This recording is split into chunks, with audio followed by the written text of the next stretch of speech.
কলকাতার এক পুরনো অলিগলি। গলির এক কোনায় ছোট্ট চায়ের দোকান চালায় এক বৃদ্ধ। সবাই তাকে ডাকে কাকু বলে। কাকুর আসল নাম কেউ জানে না।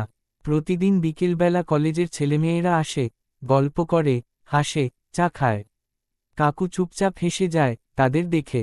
কিন্তু একটা জিনিস কেউ জানে না, কাকু রোজ ঠিক সন্ধ্যা 6টায় দোকানের পাশে একটা খালি চেয়ারে এক কাপ চা রাখে।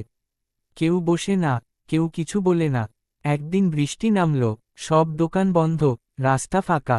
কিন্তু কাকু ছাতাটা ভিজে গিয়ে ফেলল একপাশে। সে চুপচাপ চেয়ারে এক কাপ চা রাখল।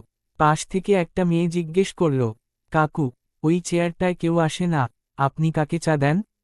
কাকু তাকিয়ে রইল বৃষ্টির দিকে। ধীরে ধীরে বলল, এক সময় আসতো, আমার মনের মানুষ। একদিন বলেছিল, যদি আমি না থাকি, তবুও চা খাওয়া থামিও না।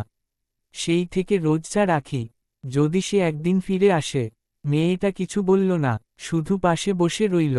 চাটা ঠান্ডা হয়ে গেল, কিন্তু মনের কোণে এক উষ্ণতা রয়ে গেল।